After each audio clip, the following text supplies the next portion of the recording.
Seidel. I'm Deputy Mayor Communications for Mayor Bass. This weekend next, in the run-up to her second anniversary in office on December 12th, Mayor Bass is crisscrossing the city to highlight how her administration has made change and delivered results to reduce homelessness, reduce homicides, create jobs, and better deliver city services, as well as build a greener Los Angeles, which is what we're here to talk about today.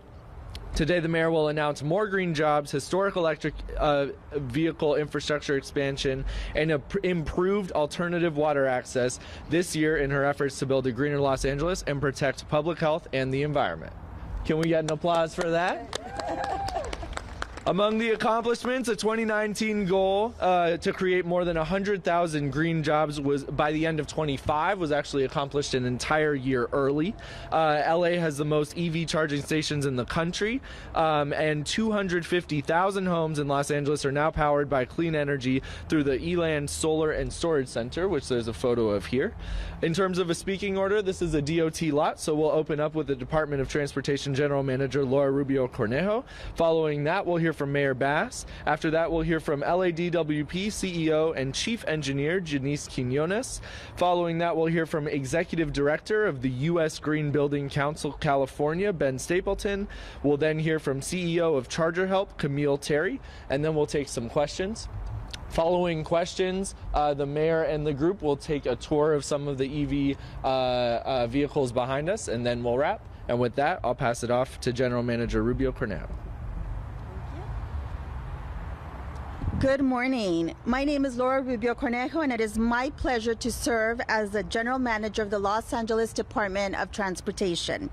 I'm very proud to welcome Mayor Bass and partners from both the Los Angeles Department of Water and Power and the private sector to our downtown Los Angeles transit yard. This is a prime example of how Los Angeles is leading the charge to reduce emissions through sustainable infrastructure and transportation. This facility is certified LEED Platinum Green Building status. It is powered by solar energy and includes rain capture and infiltration features. It is a powerhouse where we charge LADOT's zero-emission dash buses that you see throughout our city, and a critical milestone in our transition to having a fully electrified fleet by the Games in 2028. And we are getting closer and closer to that goal with each day that passes. Just earlier this week, the city finalized a property purchase to build a brand new zero-emission transit facility in the Harbor City. This new facility will be built out to charge 140 electric buses, more than doubling our capacity to operate zero-emission vehicles that we will be able to deploy within the Harbor City, South Los Angeles, and really throughout the city. This is just one of the ways that Mayor Bass and leaders across the city have helped us meet our sustainability goals as a department and as a city. I want to thank Mayor Bass for her leadership and commitment, as well as our partners at LADWP who make electrifying these facilities possible, and our guests from the private sector for continuing to support a more sustainable and greener Los Angeles. It is my pleasure now to introduce Mayor Bass. Thank you. Thank you, thank you, thank you. Good morning, everyone. This is a great way to start a Friday. I want to thank Laura for that introduction and for your leadership to ensure that we are moving toward a green transportation future. It's great to be here in the heart of Los Angeles to announce unprecedented progress this year to combat the climate crisis. More green jobs, more green infrastructure, and more clean power that's cheaper for LA. Sometimes addressing climate change seems like an abstract concept, but here in LA, we actually see the change. We've created more than 100,000 green jobs an entire year faster than the original goal, which was set by Mayor Garcetti in 2019. We expanded our EV infrastructure by 80% over the past 2 years, and LA has the most EV charger than any other city in the country. And just last month, we opened a new solar power facility that is providing power to more than 250,000 homes with cheaper and cleaner energy. Since the day I took office, it's hard to believe it's been nearly 2 years ago, we have worked urgently to build a greener Los Angeles, which is not only good for our planet, but also good for the health of our communities. For example, at the port, more than 400 zero-emission heavy-duty trucks have been added to the port's truck registry, moving forward on the goal of using all zero-emission trucks at the port by 2035. That will help the environment, but it will also help make the surrounding neighborhoods safer and healthier as well. Our CEO and Chief Engineer of the Department of Water and Power, Janice Quinones, who is the first Latina to ever serve in that role, knows the importance of being at the cutting edge of this progress. We're getting cleaner energy cheaper. As you may have seen in the papers yesterday, we opened a new large-scale solar installation and battery storage system to supply power to more than 250,000 homes. And once fully operational, it will help push the city's clean energy share above 60% by 2025, accelerating the transition to sustainable energy. We're taking innovative steps to be prepared for drought conditions in sustainable ways. So the Donald C. Tillman Groundwater Replenishment Project broke ground this year and will provide a sustainable, drought-proof supply of water. But we know that this is a global issue. We have met with dozens of international partners discussing climate initiatives and signing MOUs to further our climate goals worldwide. And in partnership with the city, county, state, and federal governments, we've been able to secure vital funding, including the single largest federal environmental investment the port has ever received. This urgent work will continue, and I am fortunate, and we are fortunate as Angelinos, that this work builds on the legacies of Mayor Garcetti and Mayor Villaraigosa. We know climate change is real here in LA, and that's why we're taking action. So now it is my pleasure to introduce our CEO and Chief Engineer of the Department of Water and Power, Janice Quinones. Good morning. Thank you, Mayor. Thank you for your leadership on sustainability and all that we've done to ensure that Angelinos have a clean air and we have a clean energy transition. I'm very humbled to be in this role, supporting a city that cares so much about the environment, and the proof is on the pudding. Today, we're showing two of our major projects. Like the mayor mentioned, Elan Solar came online last month. It's about 400 megawatts of solar and 300 megawatts of battery storage, supporting about 250,000 homes.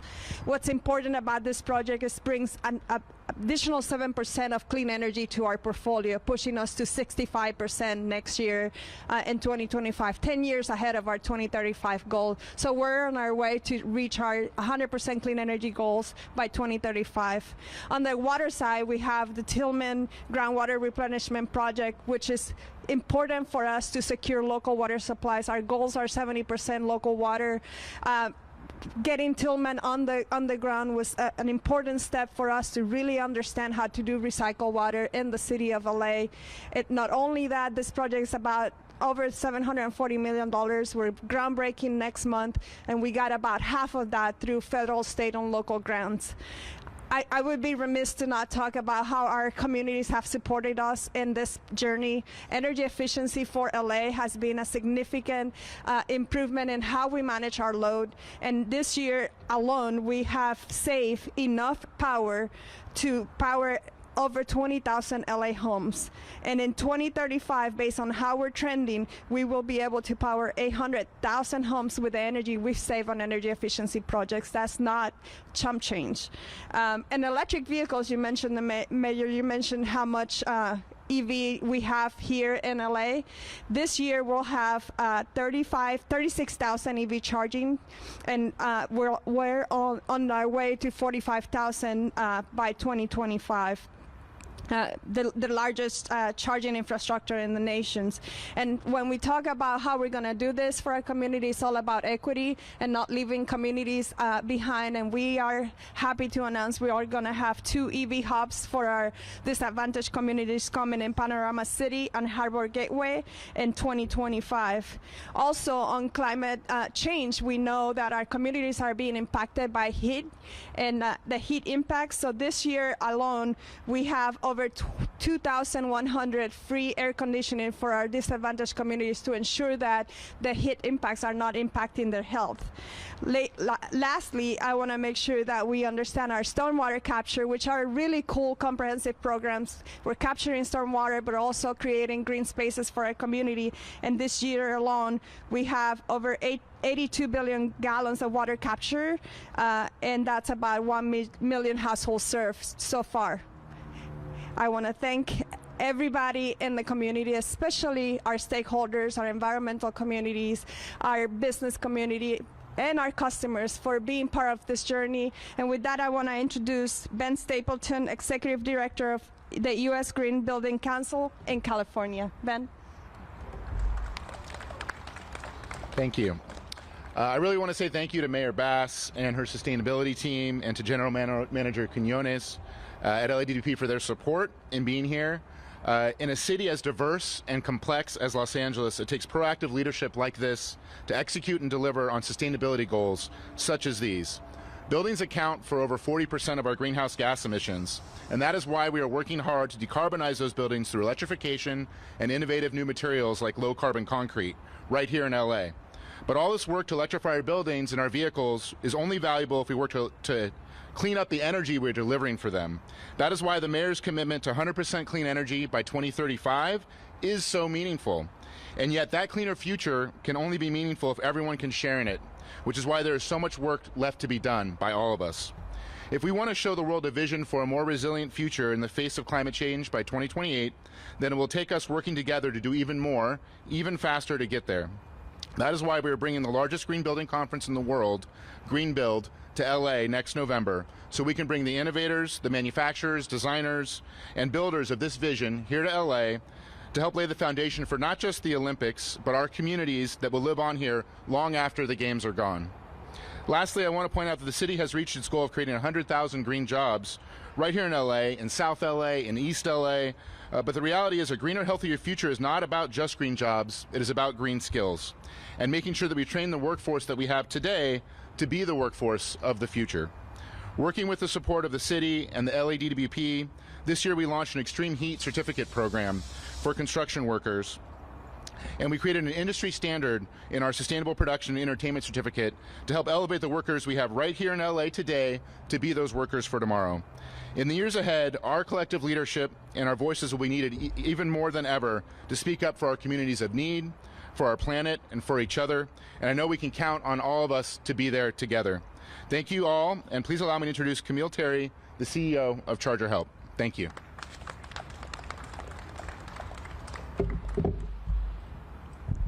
Okay. Good morning. My name is Camille Christina Terry, and I'm the co-founder and CEO of Charger Help. At Charger Help, we are a proud South Los Angeles-based technology company focused on asset performance management for electric vehicle charging stations. But more than that, we're a company that was born out of a vision of what happens when technology and people come together and what can be done to truly support the work that Mayor Bass is doing around electrification. Since our founding, we've been hard at work turning the vision into reality. We've raised over $21 million of venture capital to support our mission. We've created the nation's first ever EVSE charger reliability report, pulling in insights from an incredible data set of 19 million unique data points from over 25,000 charging stations.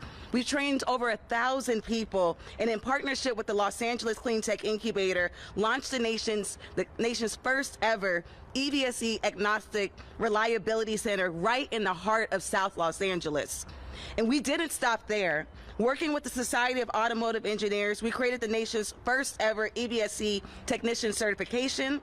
This certification allows folks to go to Pearson testing centers to not just sit for the GMAT or the ACT, but they can actually sit today to be certified as an EBSC technician.